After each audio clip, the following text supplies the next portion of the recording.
I'm Maddie. And I'm Julia. This is my sister. And this is my sister. And this is my couch. Welcome to my sister's couch. Okay. Hey everyone. Hola. Hola, ¿cómo está? Bienvenidos. El podcast. How do you say sister? Hermana. How do you say couch? El sofá de mi hermana. El sofá de mi hermana. Or la sofá. La sofá de el hermana. De mi hermana. De mi hermana. Episode? The couch of the sister. Almost do. I don't know. 17. 17. 17. Very bilingual. Yes. My name is Maddie. Oh. This is Julia. Welcome back. I love when you randomly start from the beginning.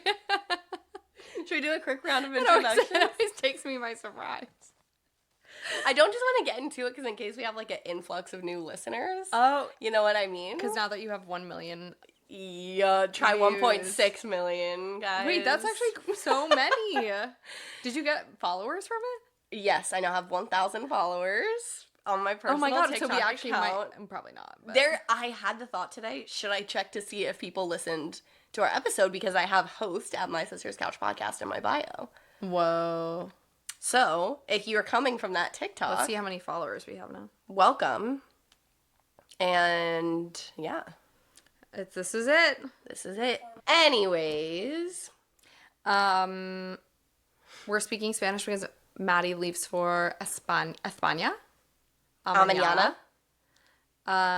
In La Noche. Mm-hmm. So, yeah, for work. And Yeah. for Pleasure.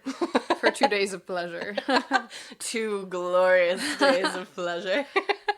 By the time this comes out, you'll be home, though, so no one will, steal you. Yeah. So yeah, I'm solo. For all of our Spanish listeners. Right. I am solo traveling for the first time in my life. 2 days only, though. So this is not like, I'm not like backpacking 2 more days around. than I've solo traveled.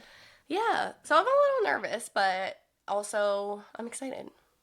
I feel like it has the potential to be a fun couple of days. But I also just got back from Ireland, so I'm still a little bit recovering. But look, the globe's not going to trot itself. Yeah, you know what I mean? Just been everywhere, experiencing culture. Right. It's like, oh, business is calling me away. Yeah. Like, I can't She say just, no. has so many deals. Yeah, my company's going to collapse if I'm not there. So I had to make it work. She had to, close the deal. Right. Yeah. In Dublin. In Dublin. What are you having for to drink? For to drink, I got rid of the can, but this is a new trail.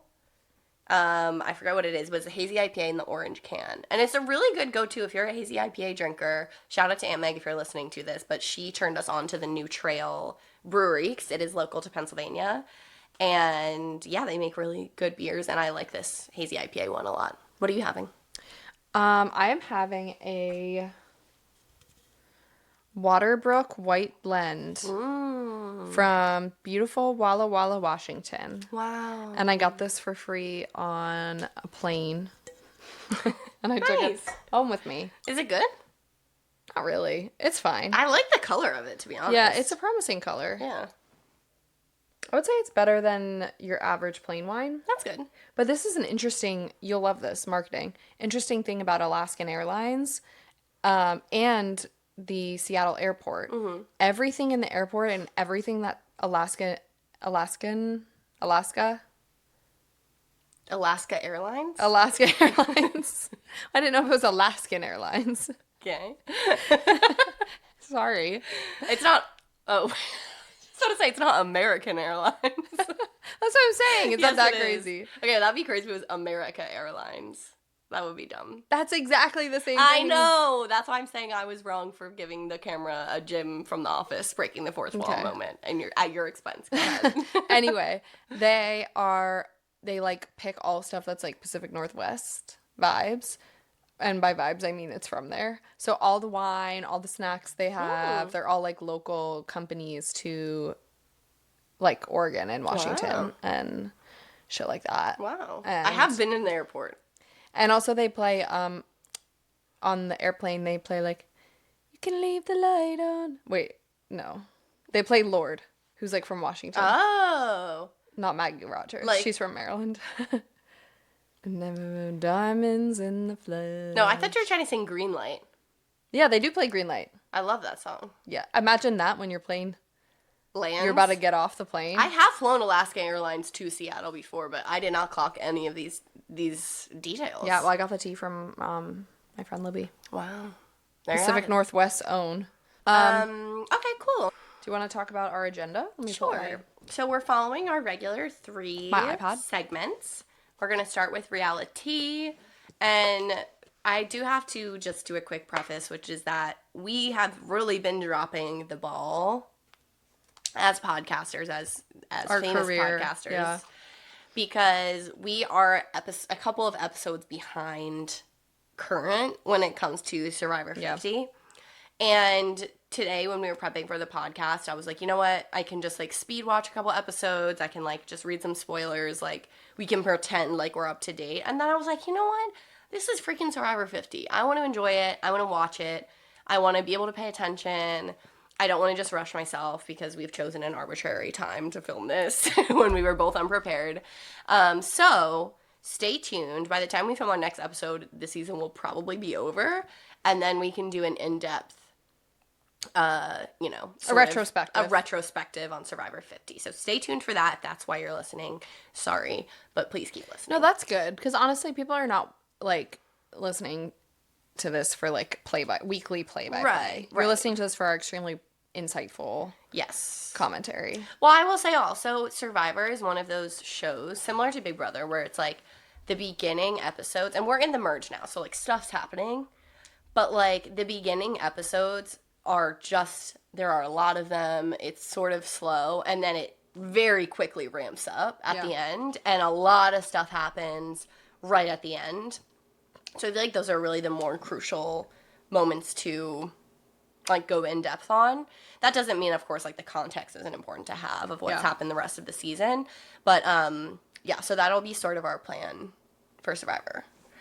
But in the meantime, for reality, we're going to be doing some fun reality TV related questions. Mm-hmm. And at first I was going to do trivia, but then I was like, we're both way too dumb for that. So then I was like, what should we do? And so these are sort of like hypothetical, fun, like little questions.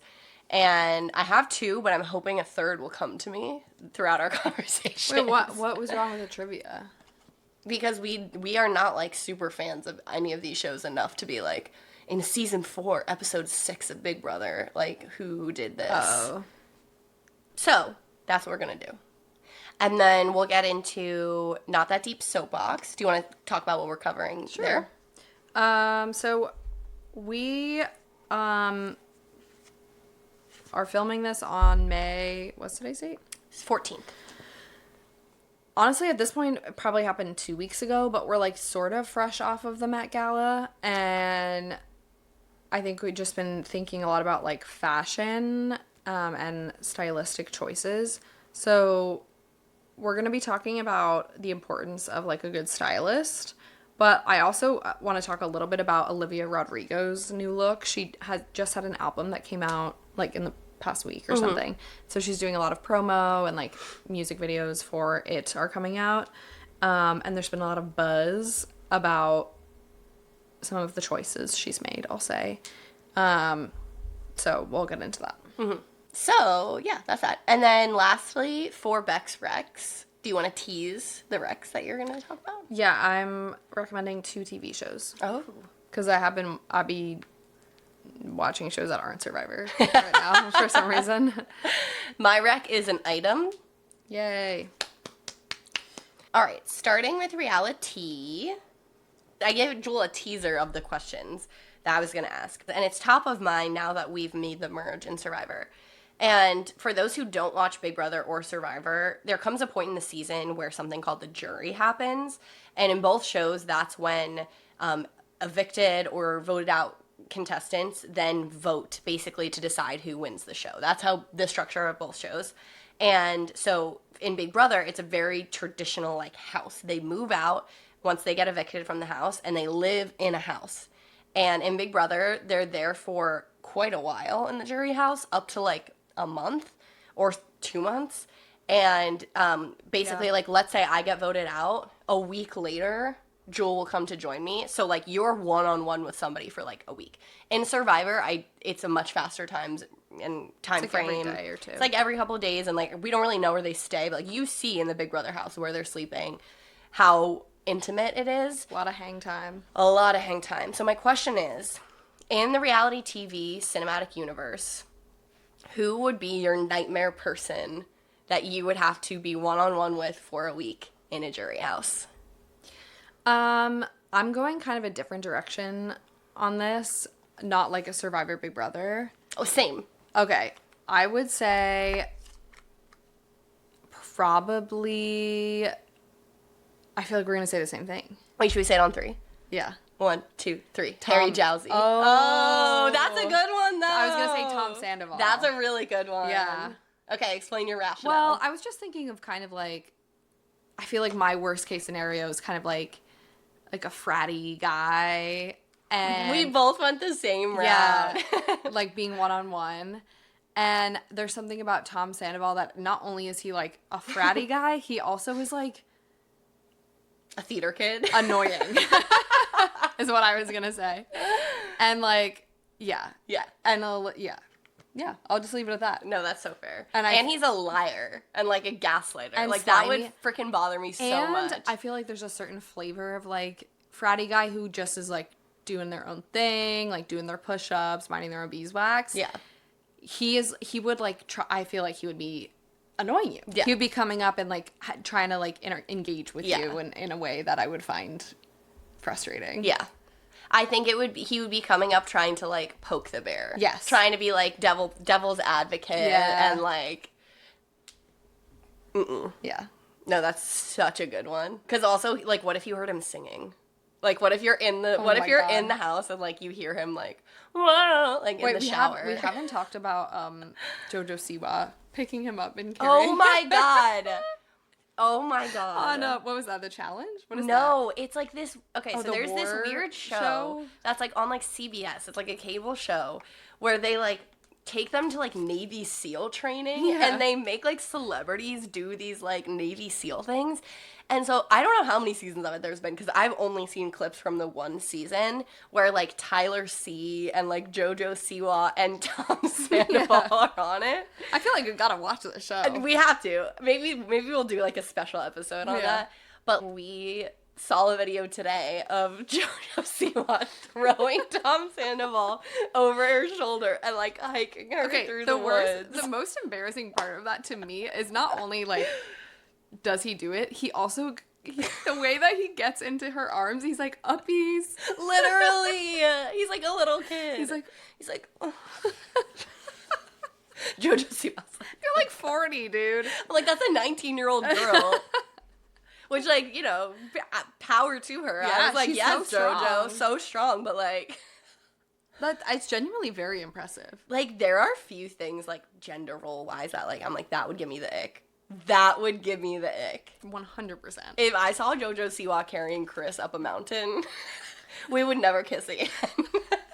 But he gave me the ick on Traders a little bit, but that was really the nail in the coffin. Nail in the freaking coffin. Oh, my God. Anyways, my answer was along a similar line, which is Harry Jowsey. I love how we both went the same, like, route. Yeah. Harry Jowsey's less corny, but more nefarious. I agree. You know what I mean? Like, I do feel Tom Sandoval is harmless unless you let him... yes. He's as harmless as you allow. Right. I think with Tom Sandoval, it's like, give an inch, take a mile. Yeah. I think with Harry Jowsey, I'm like... yeah, cover your drinks. And, like, if I heard him be, like, in his little accent, like, you little biscuit cakes. Like, you know how he, like, says that? That was such a bad Australian accent, but you know what I mean. That was supposed to be Australian. Yeah, couldn't you Mate. tell? Cracky. Put them shimps on the bobby. Oh, that's good. No, that was really bad. That was really bad. Anyways, so that's sort of my similar answer is, like, nefarious, not to be trusted. I feel like something would come out of it and he would like skew it for like drama. Yeah. Like he's not opposed to doing anything for clout, Yeah. and like I wouldn't put it past him to start some shit. And I just don't trust him. So that's my answer. That's good. That's a fun one. Okay, that was fun. Good answers. And leave your answer in the comment, by the way. Yeah. Oh, also, I had, like, this is top of mind. I would really hate being stuck in a house alone with Coach for a week. Oh, 1,000%. The haikus, The way he's the mansplaining, The Tai Chi. the Tai Chi. the probably wrong Tai Chi. Doesn't Oh, look like yeah. he's doing it right. Oh, also, sorry, circling back to Harry Jousey, I feel like he has really poor hygiene.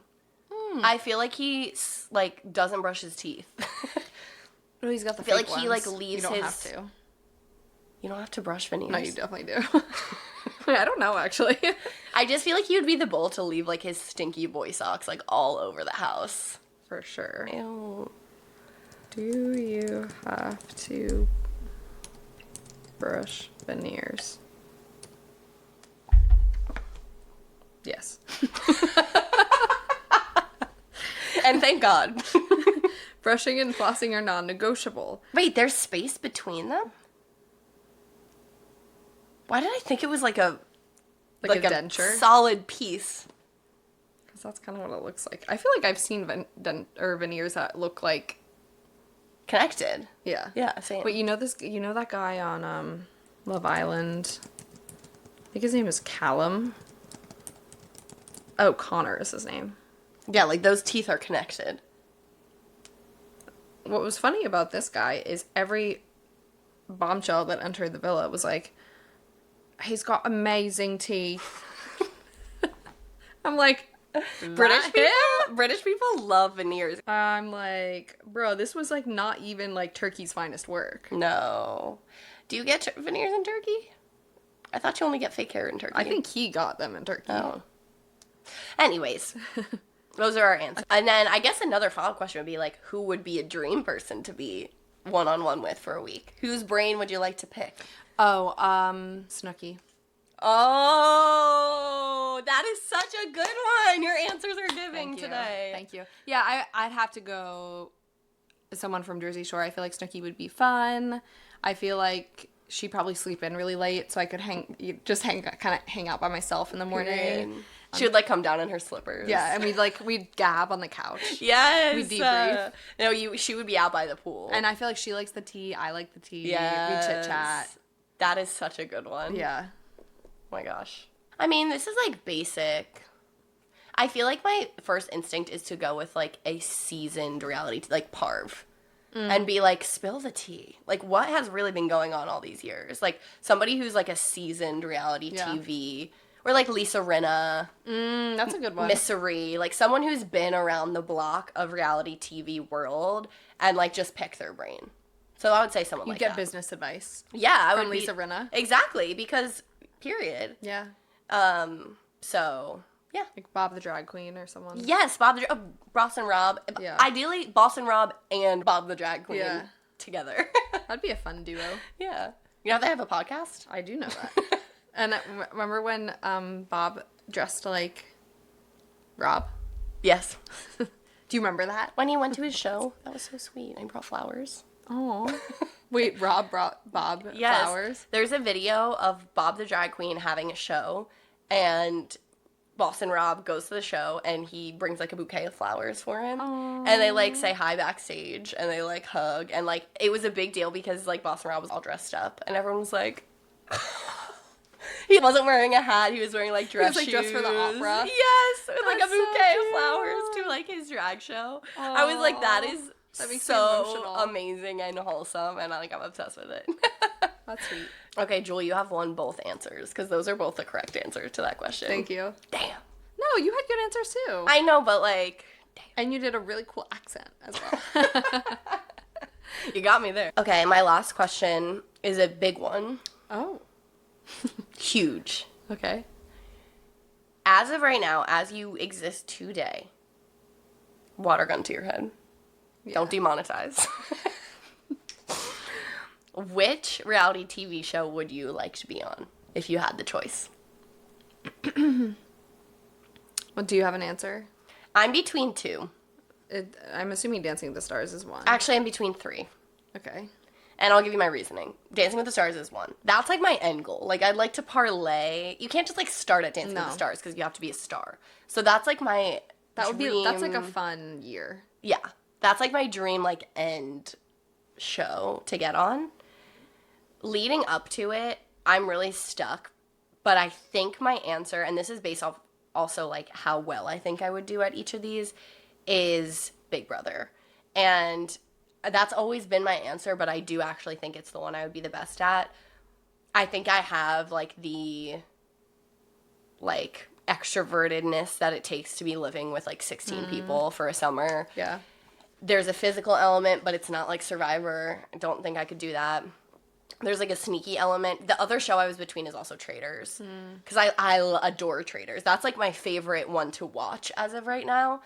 But like, if I were a traitor, I'd be cooked. Like, I do not think I could be a traitor. I don't think I could handle that, like, insular level of, like, lying and whatever. On Big Brother, it's really dilated because it's so long and, like, there's never a secret that you're the head of household. There are some things that you want to keep secret, but it's not like you're lying to people's face for, like, a month straight. Yeah. So I think that's my answer. Yeah. I always wanted to be on Survivor of yesteryear, if you will. I think I would be better at that than the way that it is now. I think now it's, well, first of all, like, I think in the past, you would have rice. You would have a chicken. You'd have some egg every now and then, and now and again, and there's, like, shelter building opportunities. They give you, like, some papayas and stuff. Yeah. And now you're just basically kind of starving for a month. 25 days. Yeah.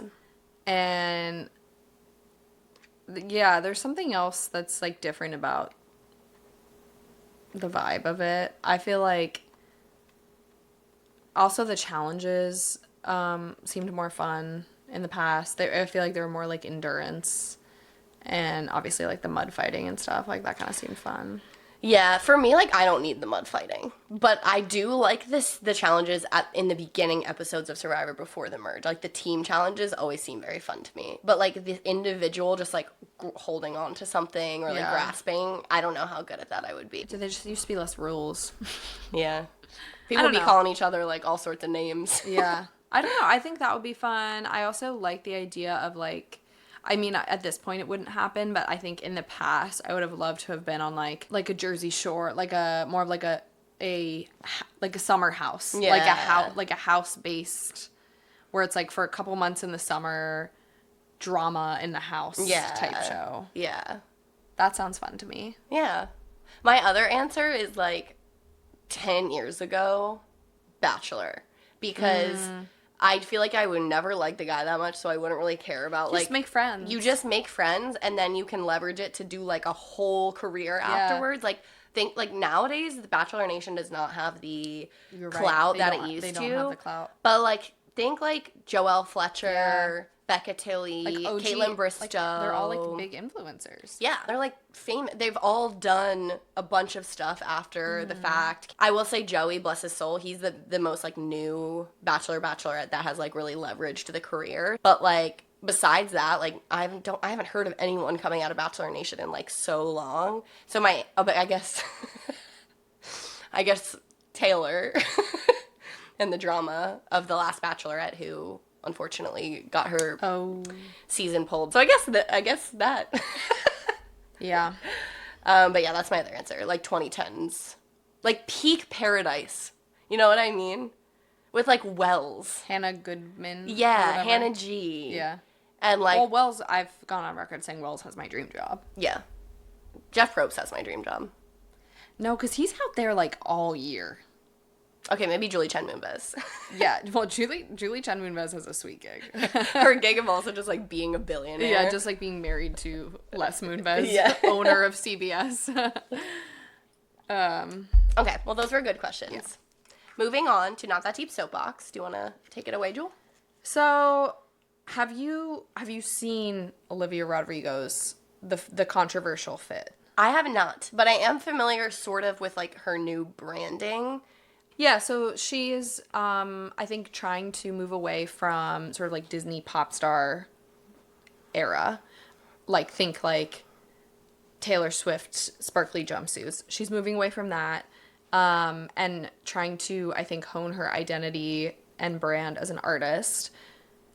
I think what she's trying to do is sort of like a girly grunge vibe. So like she wears like Doc Martens when she performs, but she'll be like in a little dress also, or like have a ruffle sock.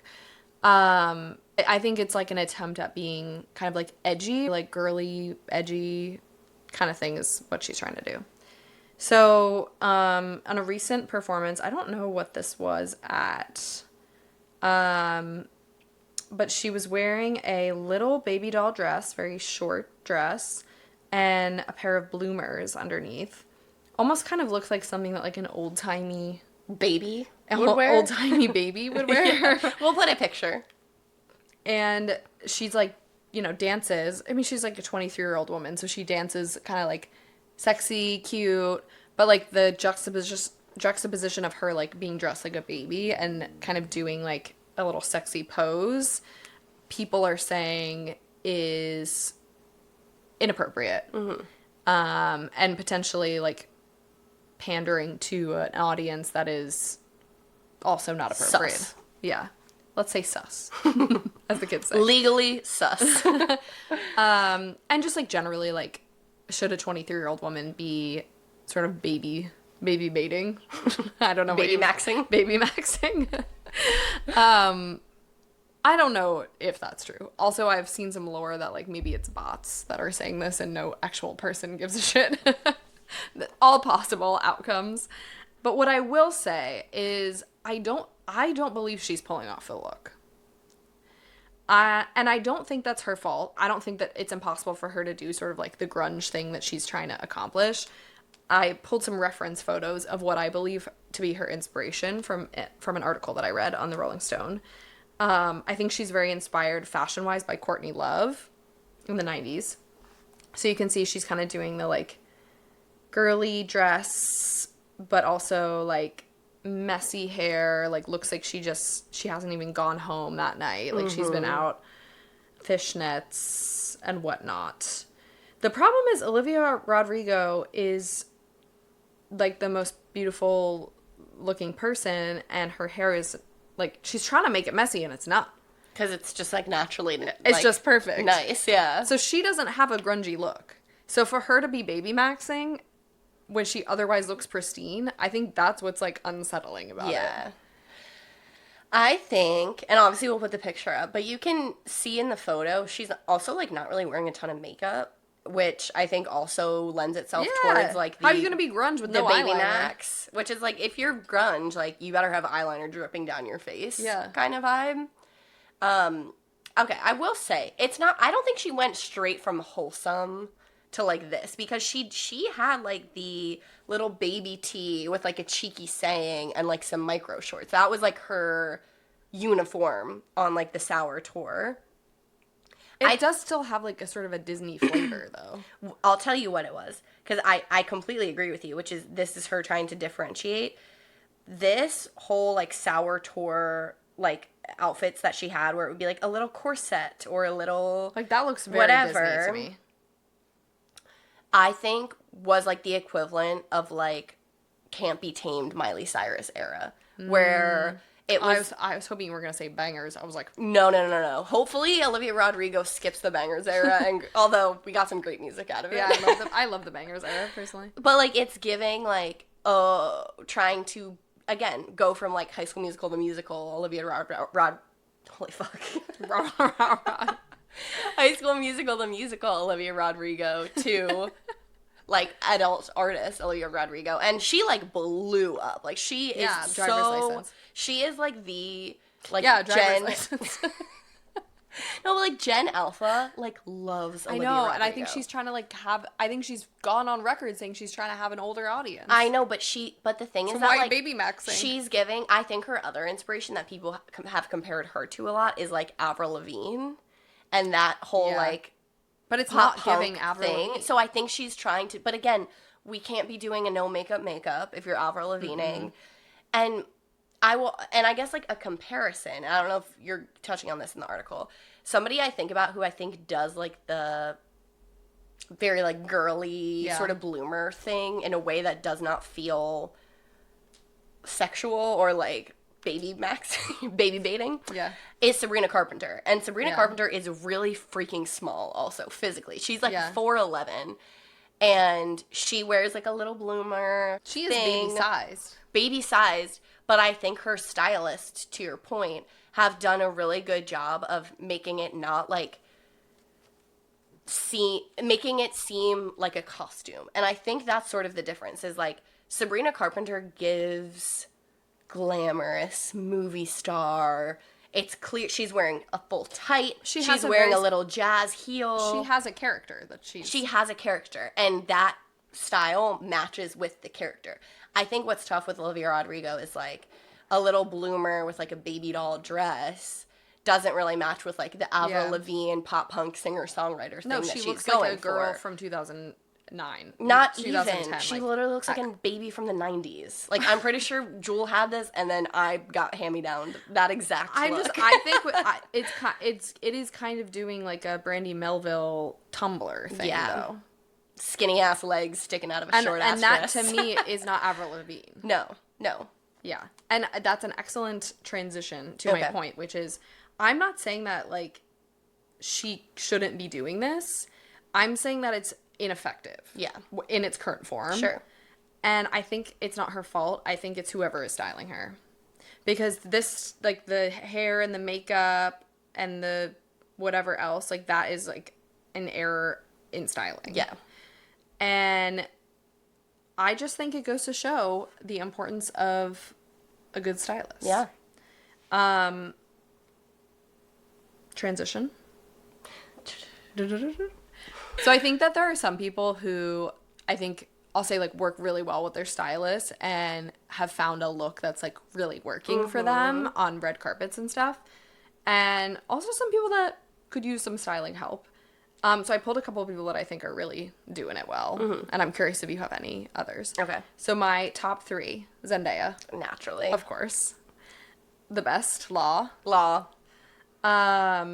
Coleman Domingo. Oh my god. I think the best man on every red carpet is Coleman Domingo. I think he's the best dressed man in Hollywood. Yeah. Period. I would make a bigger statement and say like he's the best dressed man in Hollywood for the past like ever over the last like 20 years. Yeah, I agree. Yeah, like he eats the red carpet up and chews it and spits it out every single time. Yeah, I don't know who his stylist is, but power to doing you. God's work. Yeah. My other one is Anne Hathaway. And I say this because like I think she got a new stylist recently. Because if you look at older pictures of her, it's, like, not, doing as much. But in the last few years, like, she must have got her colors done or something. But, like, her looks have been very breathtaking lately. And she's, been looking good. Yes. My top person who needs a stylist, Caitlin Clark. Oh. God bless her. Bless. It sucks because, she's got money, I guess. Guys, just because they're an athlete, we don't need to be putting them in a pantsuit every time. The pantsuits are horrible. Please. The pantsuit crop top Please. combo. She doesn't need to be wearing a J just because she plays basketball. Yeah, we don't need Put a her J. in a heel, please. Yeah, it's so bad. And it's not impossible for an athlete to become or to have good fashion. In fact, it's very common for male athletes to have really good clothes. See Kelly Oubre, see Dwayne Wade, especially in the NBA. Sweet Caitlin. It's not it.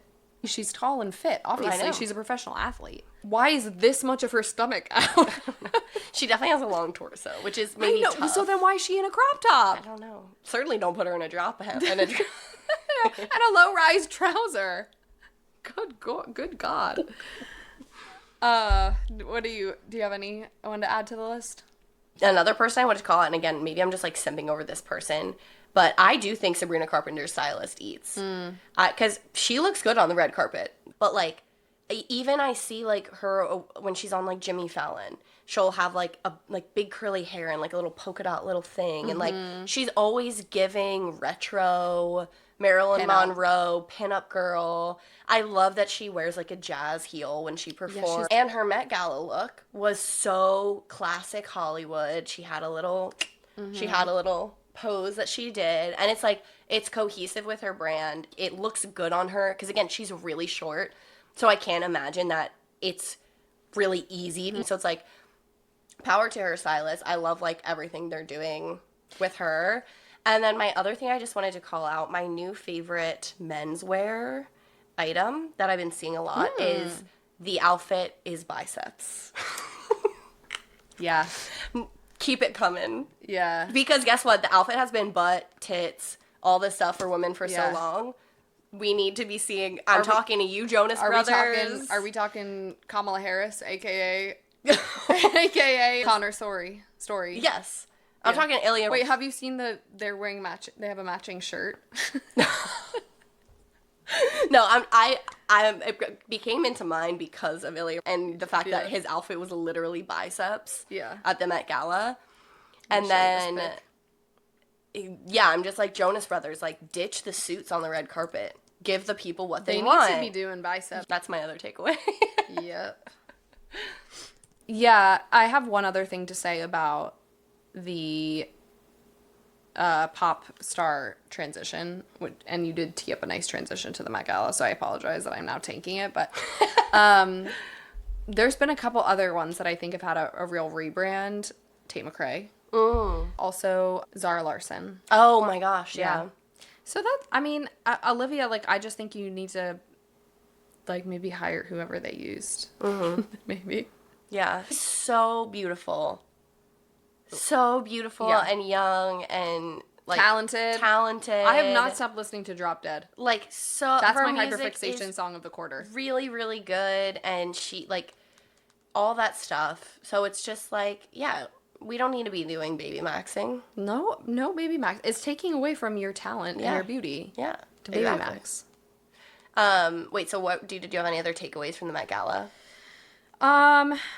I actually have a question for you, which I think, given what we're saying, you'll find shocking. What? Guess who dressed Lauren Sanchez Bezos? Wait, I think I know the answer. But it's, like, disappointing. It's disappointing. Is it Law? It's Law. Law Roach put her in that. In that Sheen ass. In the Sheen in the Nordstrom Macy's ass. dress. Law.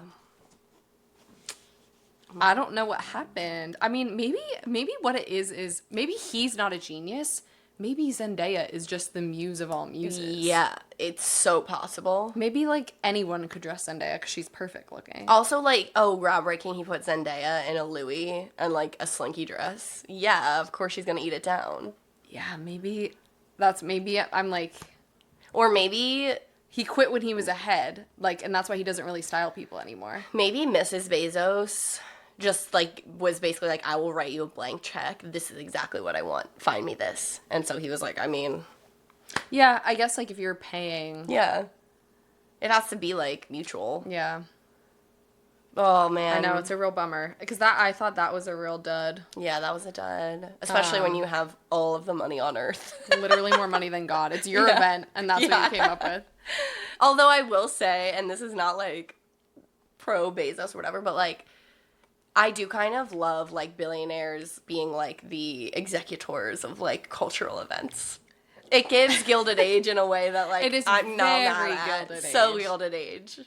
Yeah. It's very Astor's. Yes. It's very Vanderbilt. Exactly. My question was, like... It's very Newport. So Newport. So I'm summering in Newport. Yeah. So I'm having tea... at the Breakers. Exactly. My question was, like, what did you think of the theme's interpretation? Because I've been seeing, like, a lot of debate about it, and I watched this girl's TikTok where she was basically saying that, like, the theme, fashion is art, a lot of people took very literally of, like, putting, you know, art on. I mean, Emma Chamberlain ate the red carpet. Unbelievable, Emma Chamberlain. But, like, you know, did, like, art on their thing, or, like, of course, Heidi Klum, like, costumey, like... Yeah. Even she always does some fun stuff. She always does. Or, like, even, like, the Kardashians, like, doing, like, the whole, like, statues. How they were all, like, doing a Skims thing with, like, the... Which, like, whatever. It's very them. Very on point. If the Kardashians aren't showing up to the red carpet in their the own nude... in their own brand of... But basically this girl's TikTok was saying that, like, they missed the point of, like, the theme is, like, fashion is art. So it should have just been what is the most fashionable. Like, it doesn't really matter, whatever. The point is that the fashion is the art. It's not that fashion, like, should be imitating a painting. Yeah. And I was like, yes, but I think if everybody had showed up to the red carpet just, like, in a cool dress, people would have been like, they weren't on theme. No, that would have been totally boring. Yeah, so I kind of disagreed with that take, but I disagree, too. I thought people did okay. Yeah. The other look that I loved was Anouk Yai. I'm not sure if that's how you pronounce her last name. One of the most beautiful people on earth. And have you seen the videos of the Red Flats assistant? No. What? She's the one who's like, back. You haven't seen? Go Wait, pull up what? TikTok. Go, look up Red Flats assistant. Everybody look up Red Flats assistant Met Gala because this is Anouk's assistant, apparently. Yeah. And by the way, we all deserve an assistant like her. And all the comments are like, honestly, yeah, like, it really was that serious. Like, you made that happen. Like, those red flats have moved mountains. Literally. Yeah, I mean, there's my guy Coleman slaying the house down. Is that a Skarsgård? Yeah. Or Joe Burrow. I can never tell the difference. True. I think that's a Skarsgård, but I know what you mean. Or Macaulay Culkin. Well, that's very complimentary towards Macaulay Culkin. Okay, I'm a stan. Rihanna looked cool. I don't know what art that is that she's imitating, but yeah, those were some of the ones that stuck out to me. Yeah, agreed. All right. Should we move on? Yes. Wrapping up with Bex Rex. Do you want to start or do you want me to start? Whoa. Well, speaking of Macaulay Culkin, hang with me here. Are you talking about Running Point? I'm talking about Running Point. Love Running Point. Did you watch it? Yes, of course I did. We watched it in Ireland. Oh, yeah, I watched it in like 3 days. That is one of our favorite shows. When I was in Florida. Had you seen season 1 before? No. Okay, so we're talking about Running Point, which is a Netflix show starring Kate Hudson, Brenda Song, and a bunch of dudes. That was the Macaulay Culkin connection, is because Macaulay Culkin is married to Brenda Song. Yes. Which is cute. Yes. And he does have cameos in the show. And Brenda Song... knows ball. Have you seen her on podcasts talking about sports? No, I love her, though. She also, like, not that I ever thought she was a bad actress, but she's really good. She is.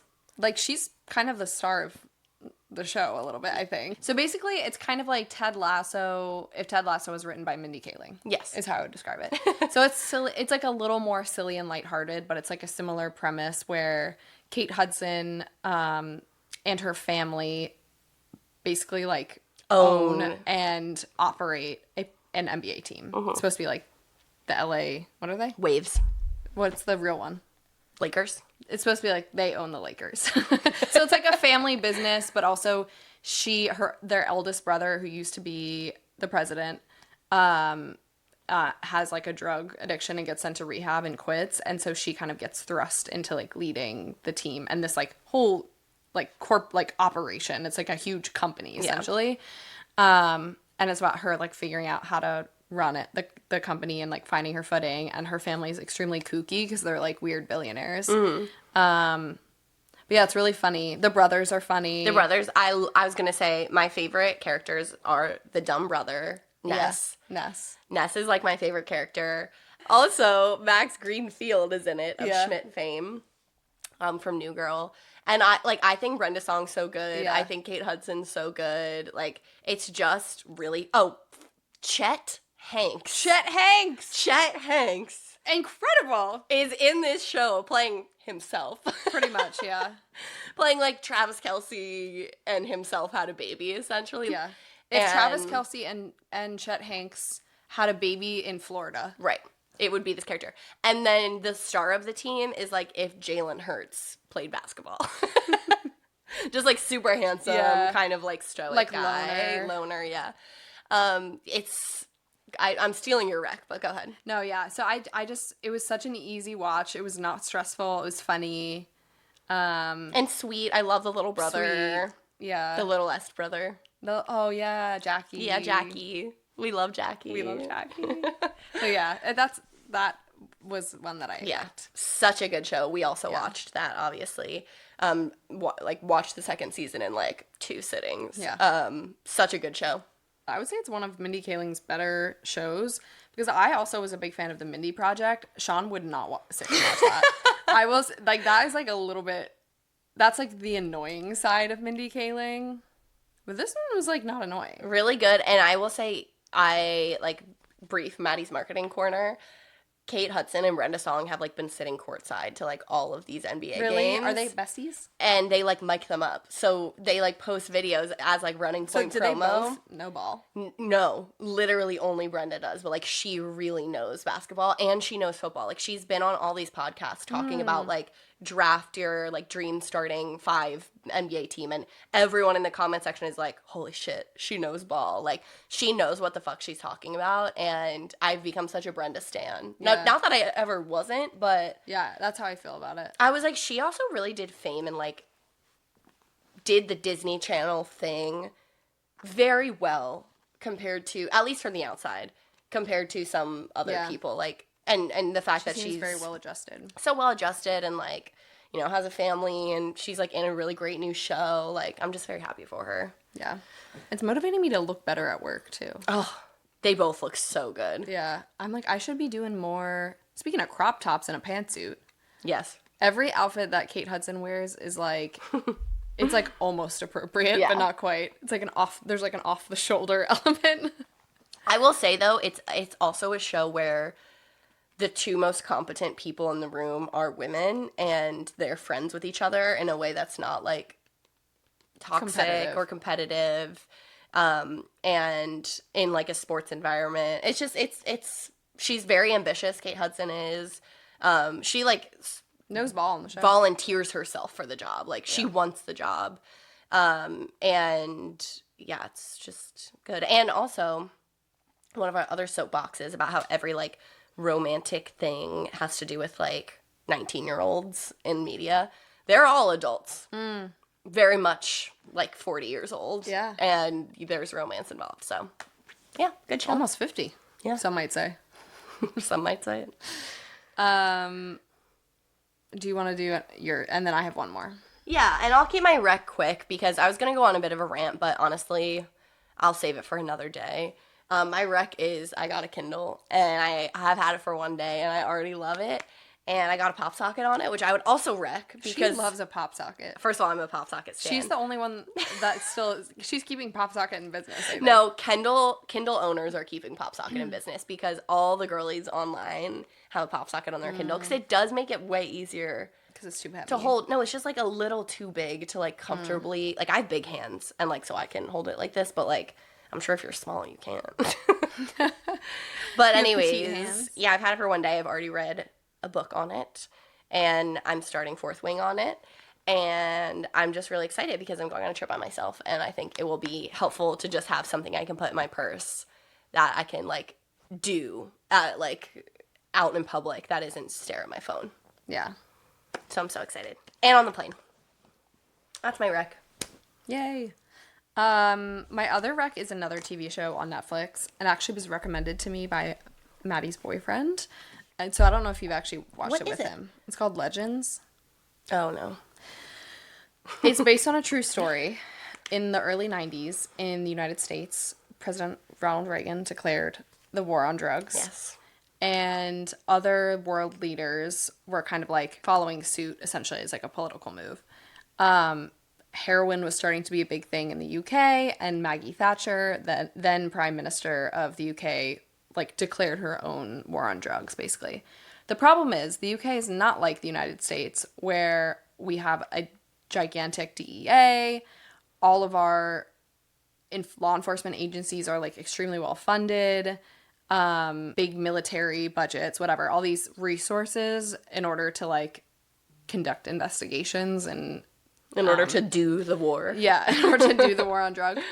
So instead of having a huge department dedicated to it, in the UK, this very small task force was born from their customs department, which is essentially like our like TSA. Bruh. And so they recruited from the customs department because they didn't have any money to like hire new people. So this like ragtag group of essentially like TSA agents went undercover and like infiltrated this huge international drug trafficking ring Yeah. from like Turkey to the UK. Wow. And it's a true story. I haven't finished it yet. I'm assuming they bring it down. We'll see. But they're just like regular guys that go like deep cover. Wow. Deep cover. One of the guys is pretending to be a like drug mover, like he's in shipping, and he's the one who literally brings 2 tons of heroin from Pakistan to the UK it's like a fake thing. He's just a guy. Wow. They had like 2 weeks of training. Dang. I wonder how much that kind of stuff happens, like, in real life. But it's a crazy, real thing that happened. Wow. And the show itself is very good. Well, maybe I should watch it by myself, because apparently Chris already did. Yeah. If you're looking for a serious show about drugs, you can watch Legends. If you want to watch a show about basketball and Brenda Song, you can watch Running Point. 2 options. Two good options. And if you want to read a book, get a Kindle. There you go. That's all. Sponsored by Amazon. Sponsored by Kindle. But that's all she wrote. So thank you guys for listening. Comment below Any of the answers that you had to the questions that we asked in the beginning. and what was your favorite Met Gala look? Yes. You see, I just did toddlers and tiaras. Wait, I thought that's what I was doing too. Did they do that? No, I did it with these. Wait, do it with 2 fingers again.